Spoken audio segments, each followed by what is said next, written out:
waa asalaamaaleykum wa rahmatullah mbokk yi ñu ngi leen di nuyu bu baax a baax di leen jaajëfal ci ànd gi ngeen di ànd ak GCB info del seeti nañu seen émission bu mag bile muy dongali comme niñ leen ko diggee woon dimanche ju nekk incha allahu rabbi ci waxtu wi ñu ngi nuyu nag mboolem ñi nga xam ni ñoom ñoo composé làmb ñu ngi nuyu manager nuyu entraîneur nuyu supporter nuyu amateur ak promoteur yi ndax mënuñoo tudd làmb bàyyi ci kenn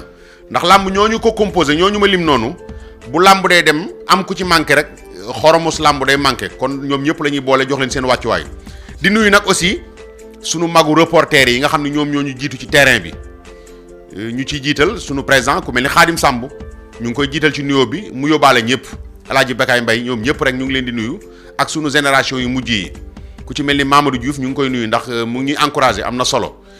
mbokk yi tey ñu war a waxtaane point yu am solo ci làmb bi ci jëkk mooy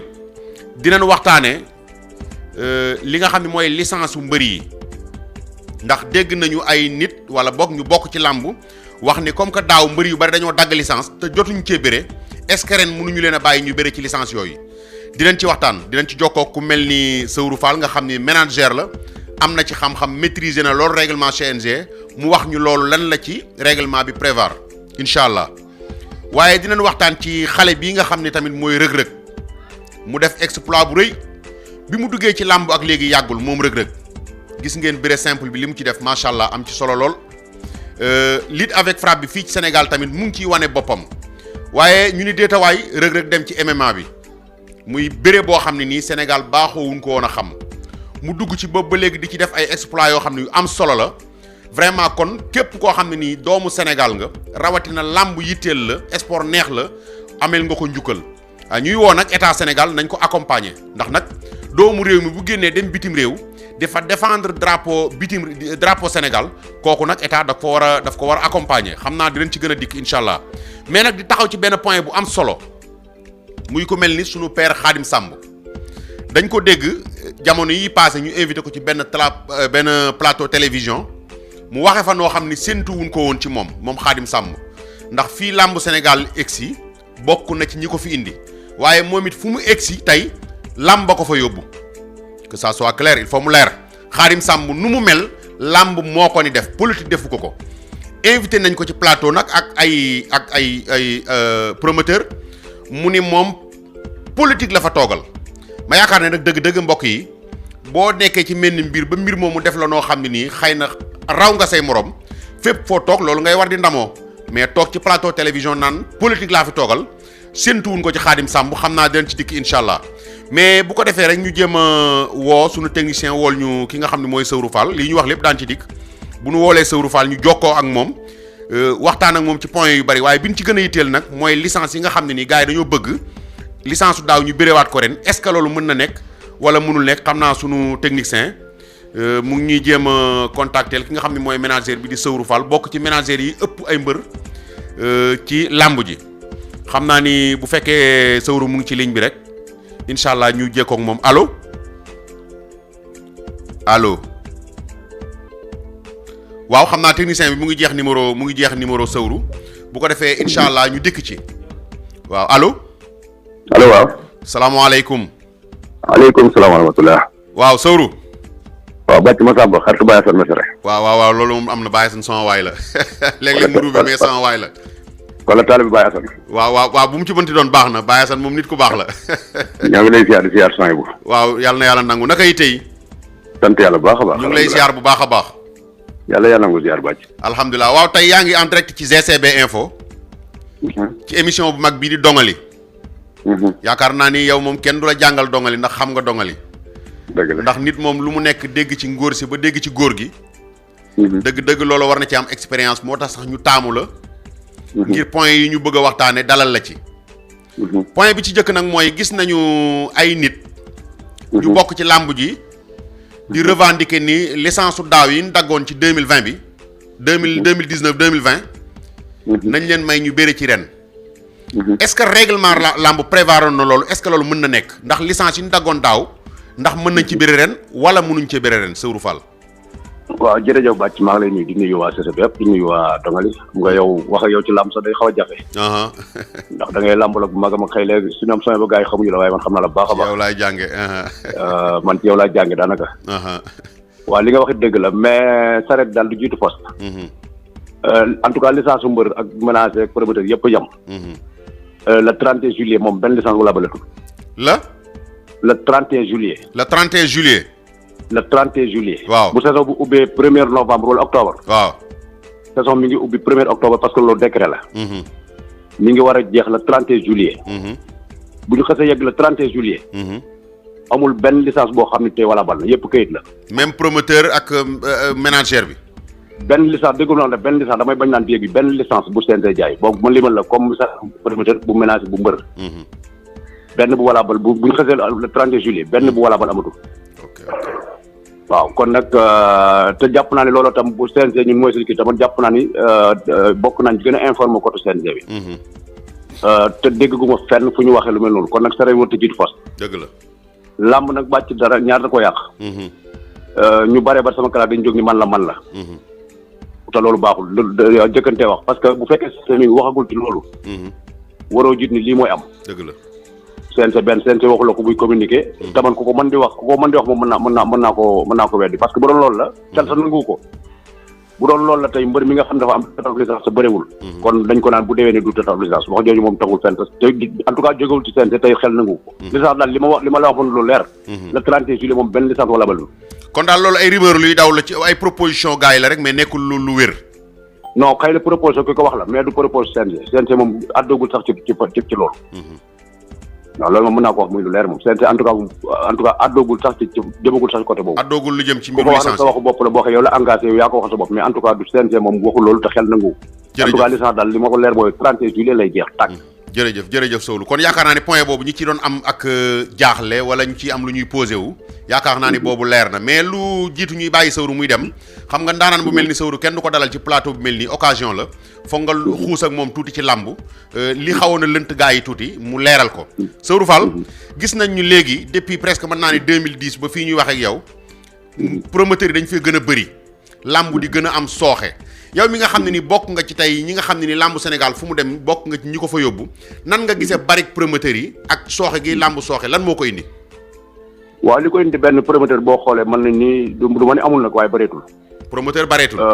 waaw bëreetul promoteur yi fi nekk xam nga bu neexat ba Assane tey bu dem dagg licence am ni promoteur la dem daal def journal bi damaa bëgg combat diw ak diw benn combat bi yaa ci nangam wax ñu la lay bind.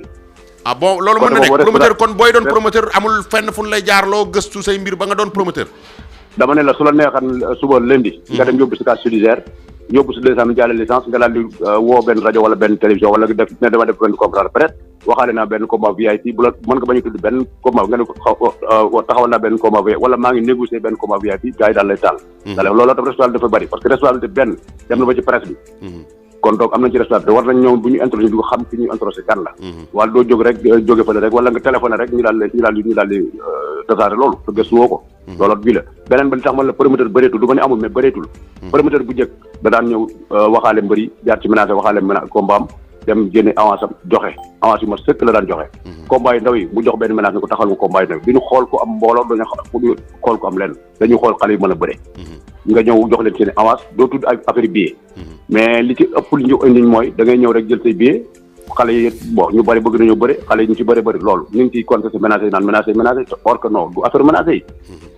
bon xale yi daal dem sa kaw boo ma joxee ay billet sax mën na maa jaay billet jël sama avance nangam nga daal di ñëw yor sa billet yu bëri doo yor bon licence moom amul ba dem tëjoo licence moom da ngay teg mais léegi Sowru lan moo tax yéen ménagères yi nga xam ne yéenay ménager mbër yi aussi tamit loolu mun leen ko bañ mbër mi nga promoteur bi nga xam dafa jox mbër mi billet ni ko demal jaay billet yi par exemple jox naa la ñaari talon jaayal benn bi fayee ko ci benn bi nga indil ma yow mi ménager mbër mi lan moo tax bu mbër mi ñëwee wax la ko mënoo ni ko du ma la ménager ci lii waaw bàcc xam nga foofu dafay naqaree contrôler xam nga man nag mën naa wax sama bopp man taman li may wax moom rajo fu ne wax naa ko man moom benn promoteur boo ma sa jox billet wala sa benn mbër boo xam jël nga billet boo ñëw ma delloo est-ce que loolu yéen bureau ménager mos ngeen ko kaas yéen bureau ménager est-ce que mbañ ngeen loolu waaw non si bañ nañ ko mais xam nga dafa am ñaari ci am dafa xaw a compliqué te làmb ñi ci bëre ba ñi ciy wax dama mas a déglu Aliou ak ñu koy nuyu passage bu wax benn wax bon solo mu ne làmb ñi ci gën a bëri coow ñi ci gën a néew xam-xam te muy dëgg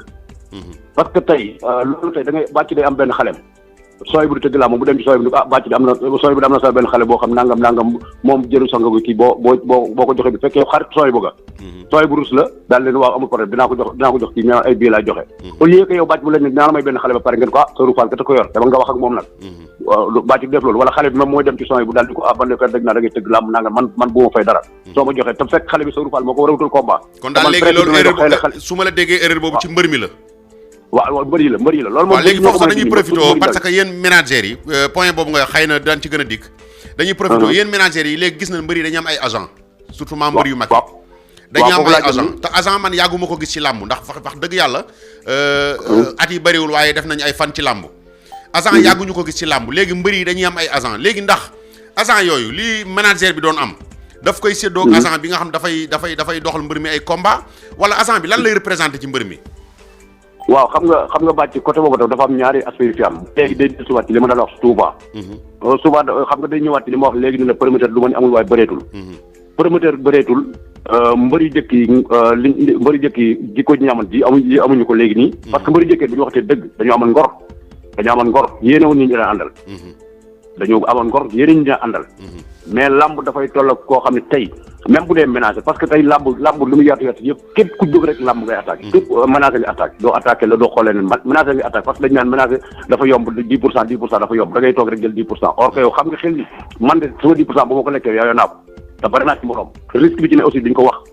mais ñu bari ba dinaa 10% loolu nag su fekkee est-ce que yéen tamit da ngeen def lu leen war moo tax nit ñi leen attaqué ngeen ànd par exemple ci 100 000 francs bu demee bu fayee 100 millions wala 10 millions war waaw allo mani est-ce que yéen ménagères yi tamit da ngeen deful li leen war moo tax gars yi leen attaqué est-ce que da ngeen a wàcc seen yoon waaw moom laa lay wax nii xam nga wàcc yoon gi mooy lan du sax wàcc yoon fii maa dafa làmb ñu bari dañu toog ci place ñu bëree bari dañu dem ba toog place ménager bi ñu bëgg ko reetul parce que mbër moo la mën a dooleel man nag côté boobu wax dëgg yàlla man dama ciy wax gàcce nga la man de mbër yi ma yor muy mag yi ndaw ci am man maay waxaale oma agent oma leneen agent moom teewuma ko te itam coow li ngay dégg ci làmb yëpp itam bàcc dafa naa dégg nga ay coow mbër yu bëree bëri ñu ne amee nañ ma xaalis amee nañ ma nangam mais société def ñu tuddi ci ménagé parce que ménagé moom bu fekkee lu jaar ci loxoom la lépp jaay yoon te mbër bi nay jot xaalis à temps mais bu dee keneen nag maîtriser wu ko parce que ménagé aussi du lu yomb jërëjëf Sëru Fall point boobu yaakaar naa ni leer na ci bopp ñi bëgg mu leer ci ñoom xëy na daan ci gën a dikk incha allah Sëru ñu jàll ci benn point boo xam dañoo gis léegi phénomène boobu commencé am ci ñi ñuy wax communicateur traditionnel wala boog ñi nga xam dañoo sóobu ci làmb que ça soit manager promoteur mais communicateur la ñu ëpp mooy koo xam ne nii làmb moo ko defal li mu am lépp mën nañ ne làmb moo tax Sénégal xam ko mais ñu xëy a xëy gis ko mu am beneen doxalin xëy na sóobu ci politique wala leneen tax buñ ko invité ci plateau télévision mu fay représenter leneen lu bokkul ak làmb te làmb tax ñu invité ko ku mel ni dama koy citer solennellement ku mel ni Khadim Samb gis nañ fan yee passé ñu invité ko ci benn plateau muy défendre état bi te man yaakaar naa ni Khadim Samb depuis ba ma ko xamee ba léegi presque ëpp na 20 ans ci làmb tax ma xam ko mën naa ni teraangaam ci àddunaam yàlla na yokk yàlla may ko fan bu gudd yàlla na teraanga ji yokk mais teraanga yi àddunaam lépp bu dee téeméer la mën naa ne juróom-ñett fukk yëpp làmb ko may mu toog ci plateau télévision di défendre état xaw a mel ni lu ignorer làmb lan ngay wax ci loolu yow. waaw ba ci côté boobu tam damay interpellé waa léegi ñuy def par émission yi. parce que yooyu tam war nga am mat goo xam tey boo éviter nit ki parce que su fekkee comme da nga ko tudd léegi Khadim Samb duñ ko éviter def naa éviter wuñ ko en tant que agent état. dañ ko éviter par exemple en tant que promoteur.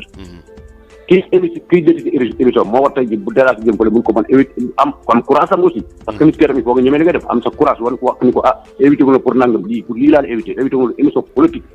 dama la éviter pour émission lamb éviter la en tant que chroniqueur wala moo éviter la en tant que rapporteur wala moo éviter la en tant que promoteur wala en tant que nit lamb mais côté boobu dañ ci am courage parce que nit ki tam parce que des fois da ngay même mbëri yu bëri ñu éviter kenn ba day déraper ko neex kii même wax boo xam ne yow mi koy déglu sax da lay wóor ni mbëri mi waxul waxu nit mais reporter bi niveau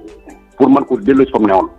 loolu report man kii dirige émission bi la moom lay xaw a braag parce que man bu ma la éviter ba nga ñëw la tax ma éviter la boo génne foofu dama lay wax ne la kon yow animateur bi nga koy jiñ quoi laa la éviter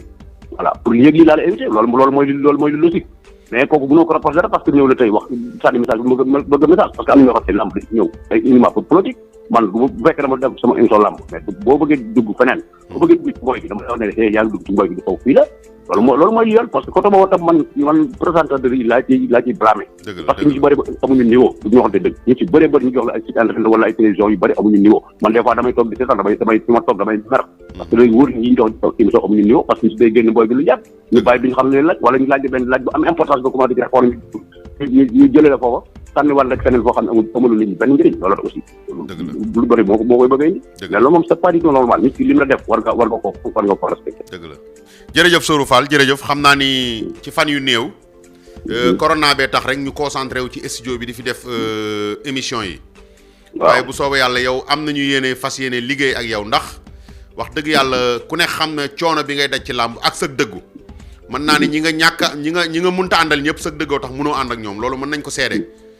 waaw kon ñu ngi lay jaajëfal bu baax a baax rek ñu ngi lay gërëm yow di gërëm Sonia Diop di ñaan rek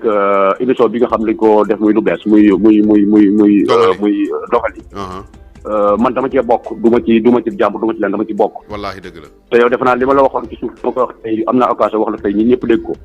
tey yow loo dugg dama cee dugg foo dee dama fay xam waaw loolu yàgg nga ko wax man bu dee lu koy doxal la ci kàddu yaa si borom jërul nga may tàggu jërul nga wax son yow na ma tàggu jërul leneen man dama la jox sama kàddu laa la jox pare na parce que dama bokk CCB yow da ngaa baax yàlla boole ñu lu bare bare loo xam ne xëy la li la boole son bu lu ko ëpp boole na ma ak yow dëgg la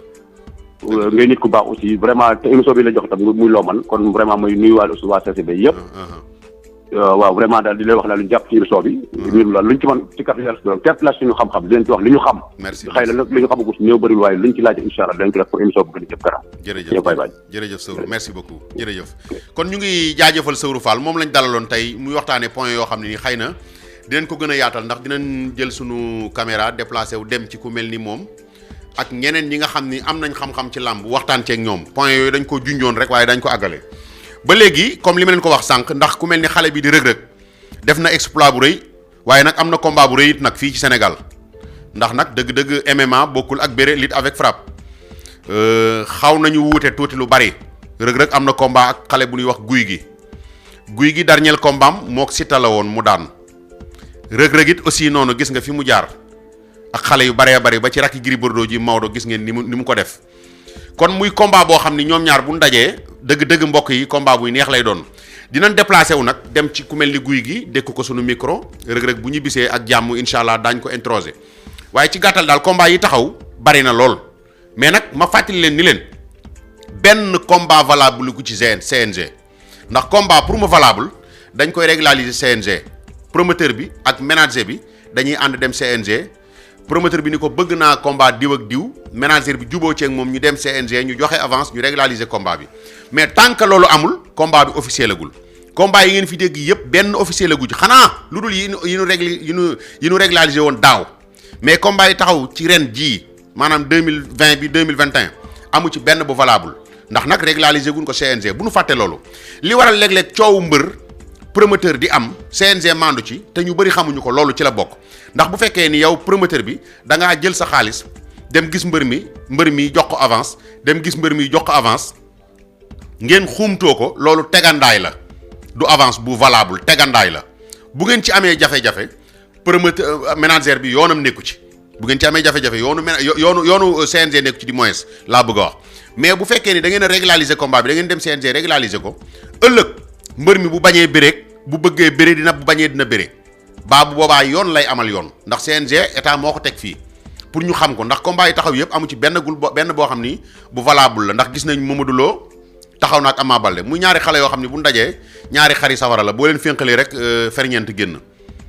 muy Mamadou Lo ak Ama Baldé gis nañ tamit ki nga xam ni mooy Balla Gaye ak Bombardier taxaw Bombardier wax naa leen ko nee naa leen 95 la njëkk a dajeeg Thiaw Thiengu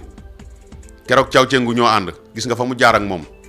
2002 le 25 décembre 2002 la dajeeg Modou Ndaw Tyson ci stade Demba Diop dóor ko mu daanu mu dégg daali doon roi des arènes bi mu ko ñàkkee moog Yékini tamit dani dinaa béréwaat ba am ko moom Bombardier gis nga ko fi mu jaar ak Balla Gaye ba jëlaat roi des arènes bi ba ni ko Eumeu Sène daane waaye muy daje xale boo xam ni Balla Gaye moom Balla Gaye rek béré la dafa doon béré ndax maay doomi dubalees rek doy na sëkk carte d'identité béré bu fekkoon làmb dañ ci am carte d'identité mën naa ni Balla mën naa bañ a dagg carte d'identité ndax maay doomi dubalees rek doy na sëkk carte d'identité ak exploit yi mu fi def xeeti jëlli yi mu fi daan ndax nee nañu làmb ñëpp nangul na ni Balla Gaye ni xëy na mën nga ko gën a fort ci leneen mais lu mu sëq ba téye moom mooy borom kon mu nekk combat bu nar a neex xam naa ni des na tuuti mais dinañ ci gën a dikk. Boy Niang Tapha Tine taxaw na muy ñaari corps yu xaw a opposante ndax ku ne xam na ni Tapha Tine macha allah géant la Boy Niang tuutiwul waaye néewul doole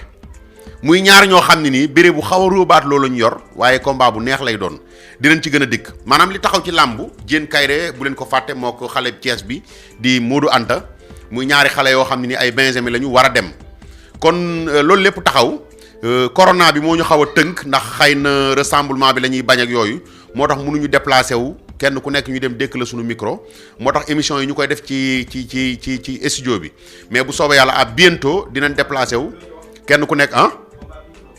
combat huis clos waa voilà sama technicien bee sax mu may fàttali combat huis clos yi lan laa ci wax lu mën a nekk la mais nag ci kaw promoteur bi am sponsor bu baax état accompagné ko suspensionné lépp. stade bi liñ ñu koy loué promoteur bi ñu wàññi ko wàññi lépp loo xam ne ni état moo ko tegoon promoteur bi am sponsor bu mën a fay mbër yi bu ko defee ñu tëj stade bi ñu mën a bëre huis clos mën a am mais nag bu fekkee ni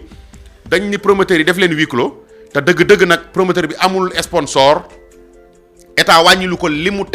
ko tegoon lépp bu ko bëggee def it ci daanu la jëm rek ndax ku ne xam na ni Modou Lo du bëree ay 60 millions ak 50 millions Balla Gaye noonu keneen noonu te loolu xaalis la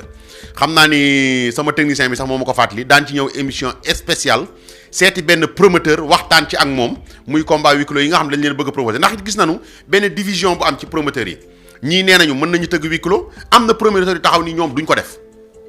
léegi nag nettali ci gémmiñu borom dinañ déplacé wu ci ñi ko mën lu tax fu ñu ko teg ñi ni mënuñu ko it fi ñu ko teg bu soobee yàlla loolu lépp daan ci dikk ñu leen di wax rek ñu ngi woo sponsor yi ñun ñëw ci émission bi lay di dongali ndax émission bu am solo la yaakaar naa ni képp ku dugg ci biir site bi ba suivre site bi ni muy doxee ak vidéo yi fiy jàll di nga xam ni képp ku fi indi sa marchandise visibilité bi nga soxla di nga ko am incha allah kon ñu ngi leen di jaajëfal ci émission bi di dongali di nuyu nag sunu mbokk yëpp di nuyu sunu mbokk internet yi waaye di jukki ci nuyu bi ku mel ni sama soxna maa ngi koy nuyu di nuyu waa GCB info yëpp di nuyu sunu kilifa Soaybu ku ñàkk ki ñaan la macha allah bëgg na yëf yi jëm kanam di nuyu Sawru Fall mi ñu dalaloon léegi ci plateau bi ak ñëpp mais kenn ku nekk promoteur mbër manager entraîneur ba ci supporter nañ ñu xaar daan dikk tàllal leen suñu micro ñu wax ñu lan moo indi làmb ji problème bi ak lan mooy saafara si làmb ji kon émission dongali mu ngi noonu ñu ngi leen ci woo di leen jox dig daje ba dimanche ji di ñëw incha allahu rabbi asalaamualeykum wa rahmatullahi taala wa barakaatuhu dongali rek la fii ci GCB fii la lépp yi xewee ci émission dongali incha allah jaa ngeen jëf gaa yi